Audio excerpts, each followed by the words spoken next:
So I now live with this quote, and I say it often, speeches, podcasts, and that. You can't see the stars during the day. They're always there, but sometimes it takes the darkness to see clearly that which you simply could not within the light. And so if you're out there listening, I'm certain of one thing. You have adversity in your future. It's an absolute fact.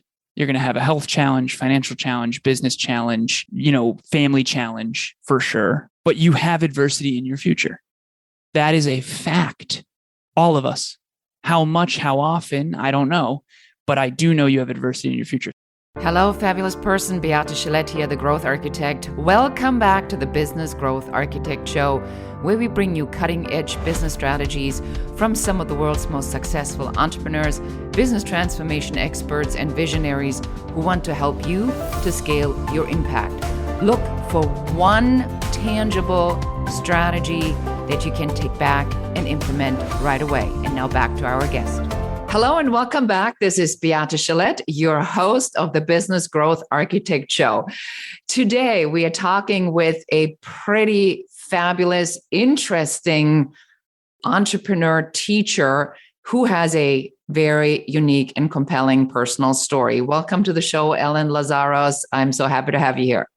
Thank you so much. I can tell that you're the real deal. Business Growth Architect Show. I like the word architect. I'm a computer engineer, and architecture design is really, really important. So right out of the gate, you basically said, this is not just about the dream, but the tools on how to build it. So I'm super, super pumped for this. Thank you so much. And that, see, everyone, he's already picked up on it. So I hope you pick up on this as well as you're listening to our show. This is all about giving you the tools, the blueprints, and the systems so you can go out and turn that dream into an actual physical business. So Alan, tell everybody, who are you? So I'll give you the shorter version because I know this is a shorter form episode, half hour. So I'm 33 years old. And the reason I start there is because I recently reread the book of my life, so to speak. And so I'm going to tell you who I am, but I want everyone out there listening or watching this to know that I have more clarity now on who I am than I used to. And I'll hopefully have more clarity. I intend to have more clarity at 34 than I have at 33. So when I was 2 years old, my father had passed away in a car accident when he was 28 years old. So I was no stranger to adversity. I had an older sister and a mother, fortunately, who took good care of me. I had a stepfather from the age of 3 to 14. When I was 14, my stepdad left, and he was the primary income earner. So our family went from basically in the early 2000s designing our own custom yacht as a family to literally I got free lunch at school because our income was so low. My mom got the house, he got the yacht, and we were absolutely broke after that. So I tried to become the man of the house at a very young age. And so to be frank, I had to grow up very, very quickly. I did unbelievably well in school. Academically, I got a scholarship, and I needed scholarships because I would not have been able to afford the school I went to. It was $50,000 per year. It's called Worcester Polytechnic Institute. It's basically like a mini MIT, very, very, one of the best tech schools in the world. I was a computer engineer, electrical and computer engineer, bachelor's, went back for my master's degree, worked in corporate, started a couple companies, and job hopped a lot, soul searched a lot. Back in college, my dream was to be a Fortune 50 CEO, like my hero, Steve Jobs, and to change the world, make my dent in the universe. 26 years old, I'm working for a company called Cognex, and I'm working my way up. I started in inside sales. I eventually moved to outside sales. I managed a territory of all of Western New England. So Western Massachusetts, Connecticut, and Vermont were my territory. And I was selling industrial automation equipment into manufacturing facilities throughout this territory. Okay, so GE was one of my big customers, Frito-Lay, stuff like that. I wasn't working. It was Friday night, and I'm up in New Hampshire with my little cousin. And my little cousin is 17 at the time, and we're playing Call of Duty. I'm 26 years old. We're not drinking or anything like that, but we go to TGI Fridays.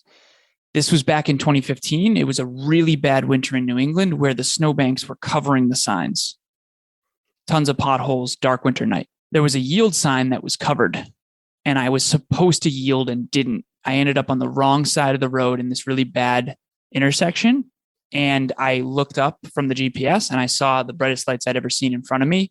What I thought at the time was a Mack truck. Turns out, this is New Hampshire, it was actually a lift-kitted pickup truck. So I was driving a 2004 Volkswagen Passat, and fortunately we were okay. I used to call this car the Tank. This was like a really German-engineered steel trap of a car. But I remember thinking to myself when I saw those lights, this is a Mack truck. There's no way I'm going to survive this. I thought for sure, for certain, this is it. This is the end. So that rattled me. So physically, we were okay. Both airbags deployed. He hurt his knee. I hurt my face. But like physically, we were pretty much okay. But I usually in my speeches, I'll show the picture of this car because I've seen the pictures of my father's car. And they don't look very different. That's crazy. So circle back, right? I'm 2 years old. My father's 28. He passes away in a car accident. And I spend my entire life hearing about John, my dad. Here I am, 26, completely shaken, realizing that like that could have been it for me. So I'm sitting in an armchair, drinking whiskey, questioning absolutely everything. I'm questioning my goals. I'm questioning my dreams. I'm questioning my habits. I'm questioning the way I've behaved. I'm questioning the people I've dated. I'm questioning all of my decision-making paradigm. And I have all this regret. Am I proud of the man I became? Am I proud of the legacy I'm going to leave behind? All these questions were flooding me. So I now live with this quote, and I say it often, speeches, podcasts, and that. You can't see the stars during the day. They're always there, but sometimes it takes the darkness to see clearly that which you simply could not within the light. And so if you're out there listening, I'm certain of one thing. You have adversity in your future. It's an absolute fact. You're going to have a health challenge, financial challenge, business challenge, family challenge for sure. But you have adversity in your future. That is a fact. All of us. How much, how often, I don't know. But I do know you have adversity in your future. So now I live by this simple principle of like, when you are in the dark, you're going to notice stars you had never seen before. I noticed 2 stars. I was in the deep dark of like regret, remorse, PTSD. We talk a lot about PTSD. It's a very real thing. What we don't talk enough about is post-traumatic growth. So I came across 2 things. One was Tony Robbins' TED Talk. Regardless of what you think of Tony, his TED Talk is unbelievable. Best TED Talk of all time, I think. Number 2, and more importantly, I stumbled across a book, go figure, called The Top 5 Regrets of the Dying by a woman named Bronnie Ware. Now, I've since interviewed her on our podcast, which is so cool because this was 4 years later. But to this day, I have a flashcard in my pocket with all 5 regrets written on it. And she basically worked in hospice for 8 years with the terminally ill, people who were told they are going to die. And she heard these same regrets over and over and over again. I wish, I wish, I wish. And so who better to learn from than the terminally ill? So I like to say this. I had my midlife crisis at 26. It was nothing short of brutal. Okay. I'm not going to pretend it was easy, but it did catapult me into my calling. And so I've always aimed high, and I was always taught life was about choices. But I'll tell you what, after 26, I started making new choices. I went all in on my own self-development. The number 1 regret of the dying is I wish I had lived a life true to myself and not what others expected of me. So that's the real shift I made. I went from, trying to get approval and validation, corporate friends and college friends and high school friends and tons of money and hundreds of thousands of dollars a year and blah, blah, blah, to all I care about now is fulfillment, living in my calling, maximizing my potential and my greatest level of contribution based on my unique strengths and weaknesses. And so I've gone all in on what I believe intrinsically I'm here for, and I stopped appeasing. Now that has been nothing short of a challenging process that I'm sure we'll get into, but that's basically my story. Wow, that's amazing.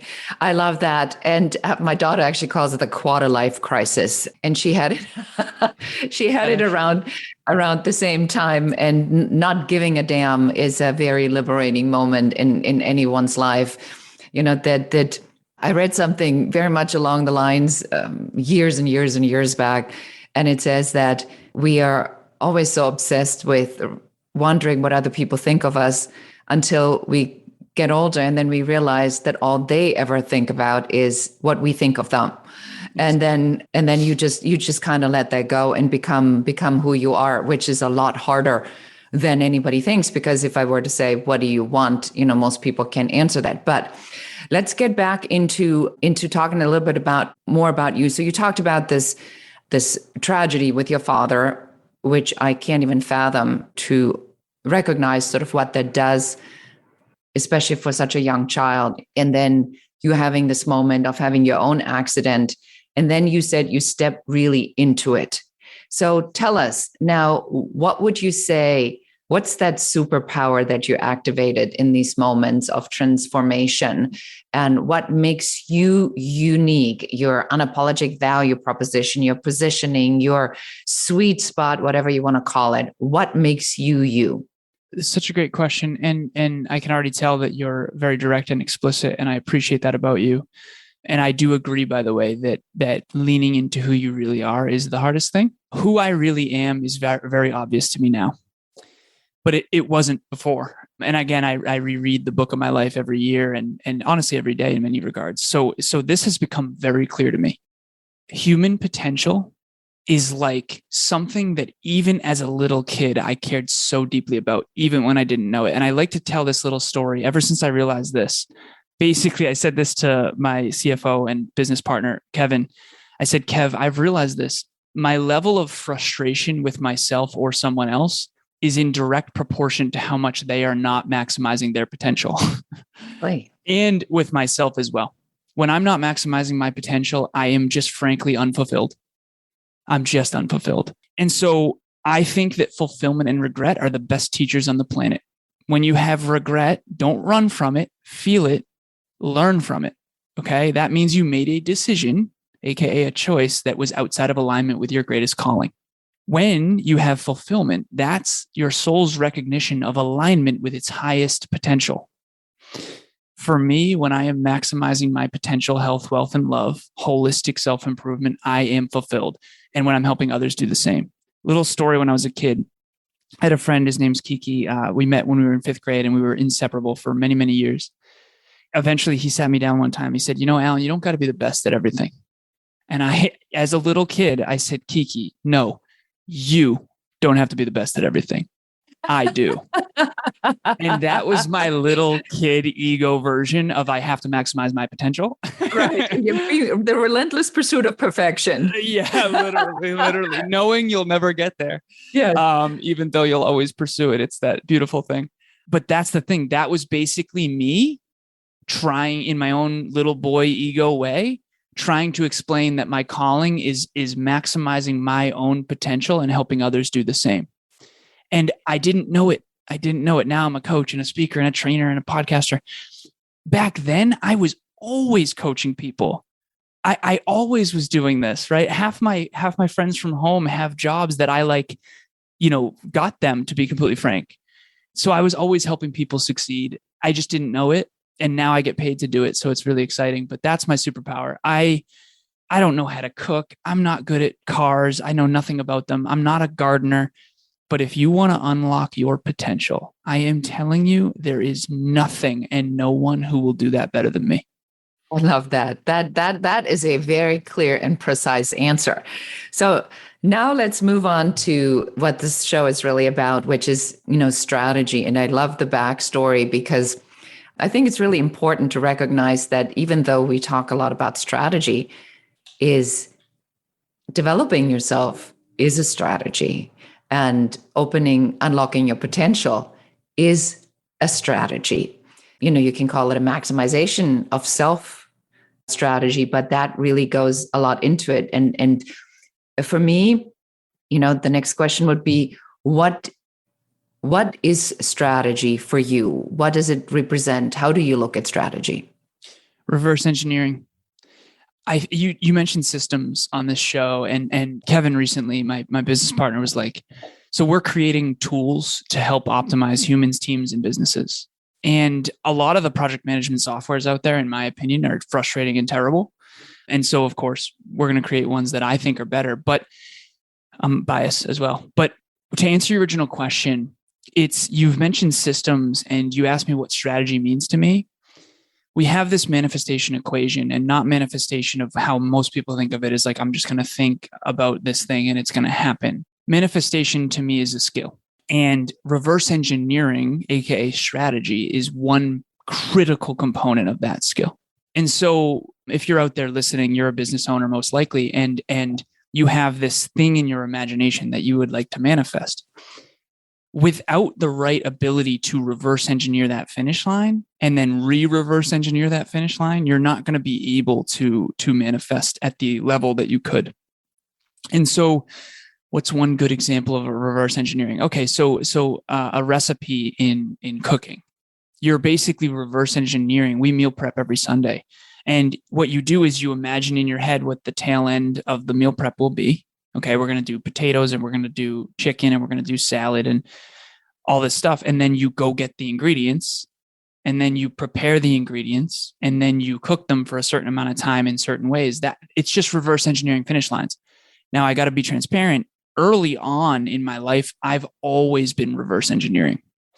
And I think that people who don't have a lot of self-belief struggle with this because you're reverse engineering a finish line in the future. And so I remember one time at Next Level University, we're very blessed at this point. I mean, we've had more listens in the last 2 weeks than the entire first 2 years. And we just surpassed our 800th episode, and it's awesome. And I'm so, so grateful for all of that, mostly because I get to master my craft and impact so many people from all over the world. But at one point, people thought we were nuts. They thought we were completely crazy. Kevin and I were in the car one time, and he tells this story. He's my business partner and co-host. And he says, we were driving back from one of our mentors in Southern Florida to Northern Florida, Jacksonville.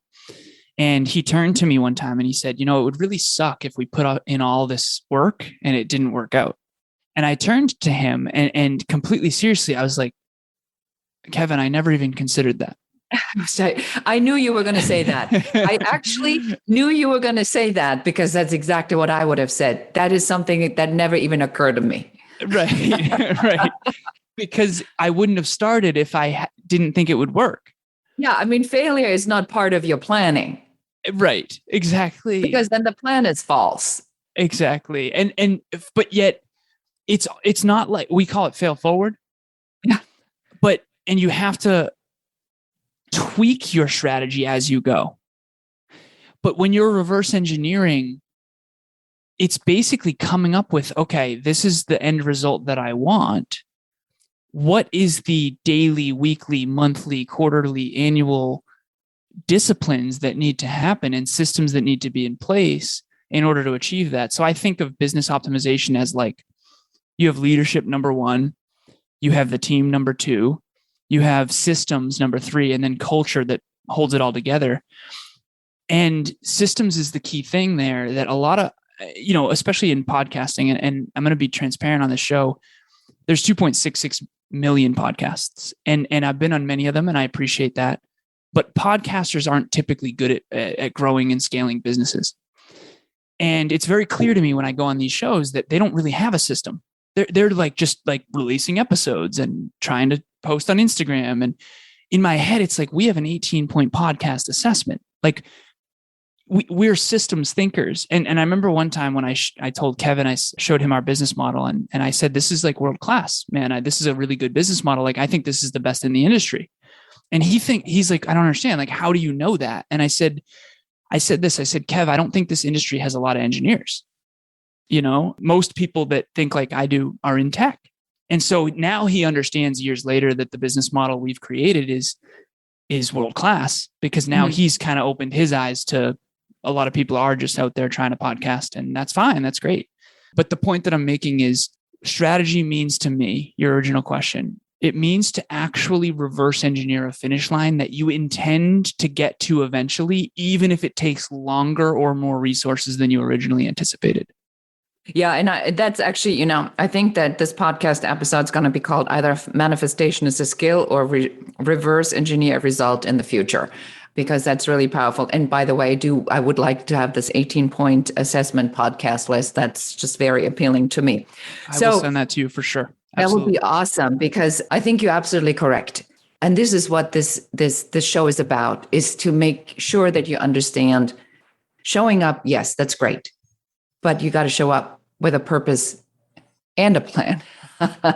so so now you said systems is one of the big things of what you teach in next level in your life in the next level university. So what is your favorite strategy? My favorite strategy is got to be strategizing. I know it sounds crazy, right? That's what I have a system to create systems. Okay. Yeah, so exactly. I mean, I'm like right there with you, Alan. Exactly. And I'll give the listeners an example because I want this to come down to earth. So every Sunday we call it Sacred Sunday. And my girlfriend and I have a business called The We. And it's basically you have the me and the me and the we. And it's about relationships. We do relationship coaching. And every single Sunday we have a big whiteboard in our house and it's split into 3 columns. First column is Alan, second column is the we, and the third column is Emilia.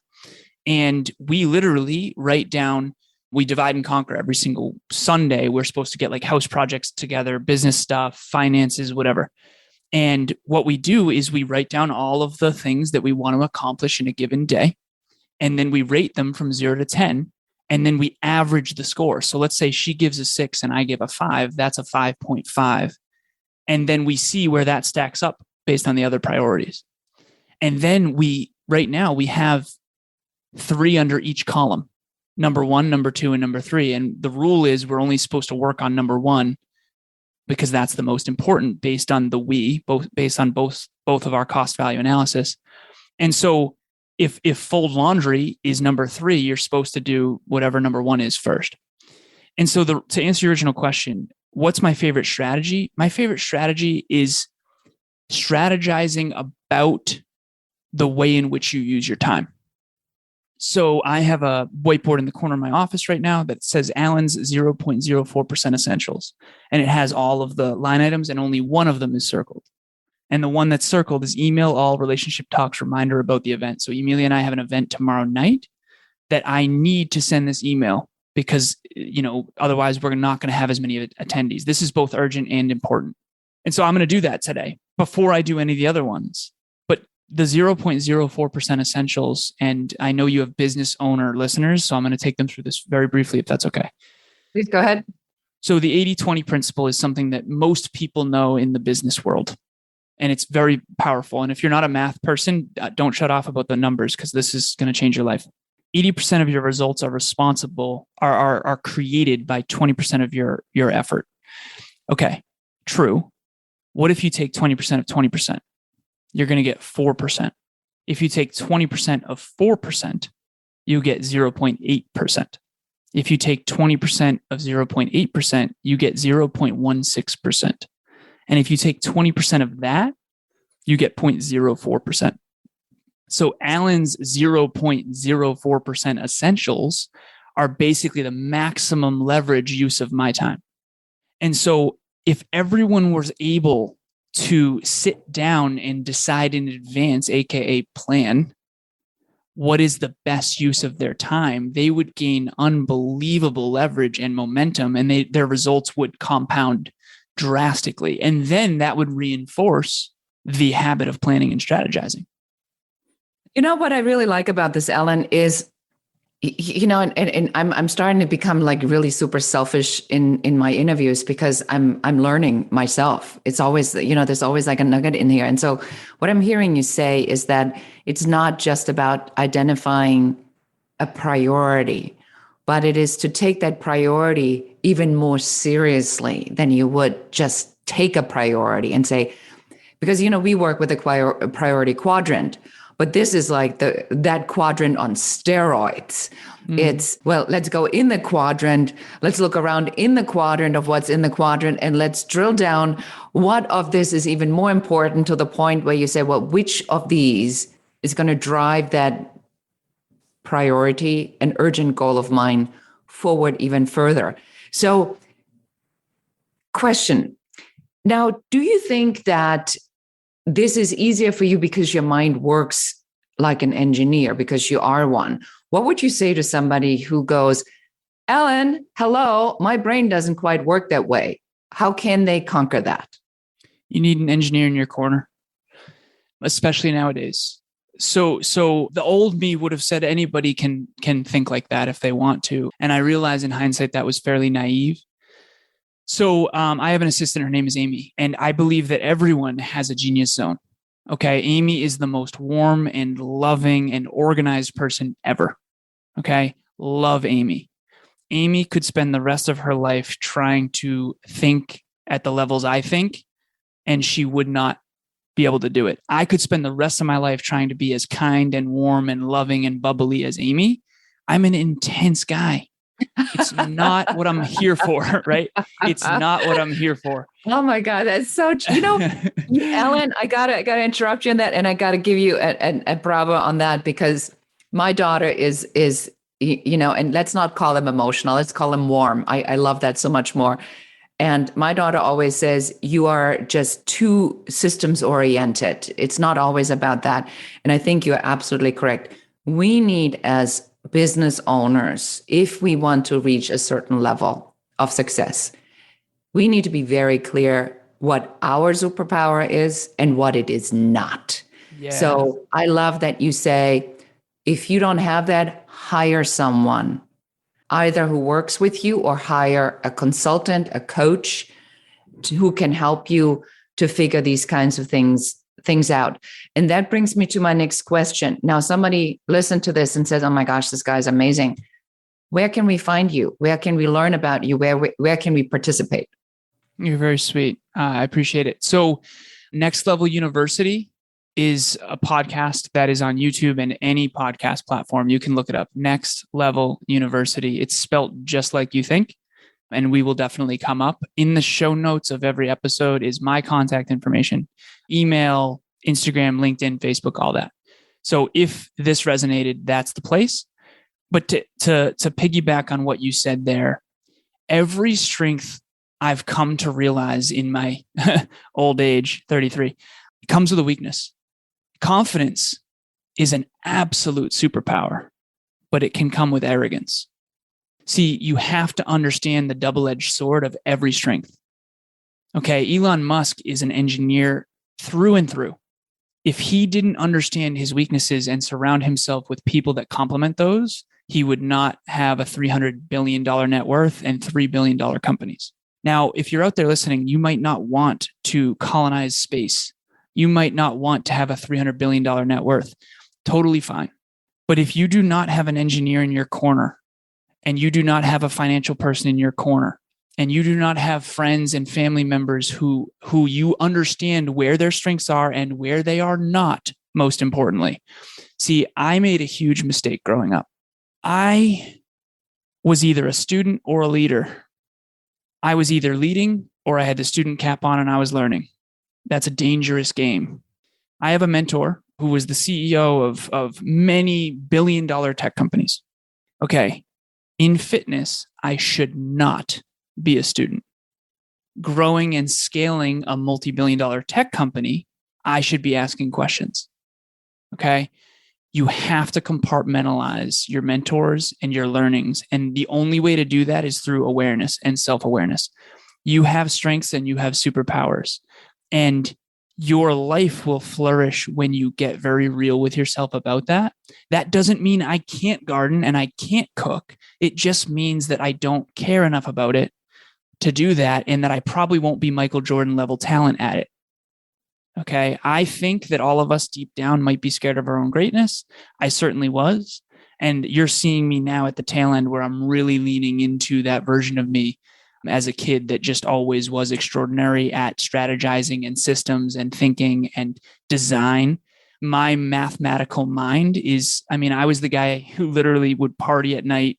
And, I shouldn't even have lit up saying that because I'm not necessarily proud of this, but I would party at night, go to no classes and get straight A's through all the calculus classes just by showing up to the tests. Like I was that dude, right? So you got to know that. You got to know that, and you got to put yourself in a position to win. If you're not someone who could get straight A's in calculus with very little effort, you probably won't be reverse engineering multi-billion-dollar finish lines as well as I do. That's okay. Hire someone like me, right? Just like I'm not going to do gardening or cooking or cars as well as some other people. And so Kevin, all things money, loves money, always has. It's his love language. And it's not a negative thing. He's the most generous dude I've ever met. He's the CFO for a reason. He loves money. He's in our spreadsheets every day, right? Our COO, the dude is a robot. The dude just does stuff. He's a systems thinker too. And so and Amy, my assistant, warm and loving, loves people. She's in a position to succeed because she's in her genius zone. She's in her calling. And that's my main focus on our team, 13-person team, is get people in their genius zone. But to bring it to your listeners, the question I would have you ask yourself, am I in my calling? If not, why not? And how do I get more in my calling? Am I fulfilled? Okay. If not, why not? And how do I become more fulfilled? What is my superpower? And am I maximizing my own unique potential in that lane and my greatest level of contribution? Because your greatest level of contribution is in direct correlation to self-awareness and how much you can master that genius zone. I love that. Very powerful stuff. So, well, you heard it here on the Business Growth Architect Show. Follow Alan Lazaros, check out the podcast, subscribe, and leave him a comment on it. It's been an amazing interview. Thank you so much for your time. This was incredibly powerful. Hope we get to do this again at some time in the future. So thank you for being here. Thank you so much for having me. I've done many of these, and this was one of my absolute favorites. There's a lot of fluff of people talking about goals and dreams, and wow, there's a place for that. And that's a great starting point. What I love about you and your show is that you're designing and architect and systems and having an actual plan rather than just kind of hoping and wishing. So kudos to you. Keep doing what you're doing. It was an honor. Thank you so much. I appreciate that. And that's it for us today. Thank you, everyone, for listening and watching to the Business Growth Architect Show. This is your host, Beate Gillette. And that's it for us today. Thank you for listening and watching the Business Growth Architect Show. I enjoyed having you here. And for accountability, just take one of the strategies that you have heard, one thing that you can implement in your business immediately. Please leave comments. Don't forget to like and share this show. And if you have any questions about business, please put them in the comments. We are here for you. We're here to support you and help you to grow, build, and scale your own business. For more advice, please check out our website in the show notes below. Thank you again. This is Beate Gillette, the Growth Architect, and goodbye.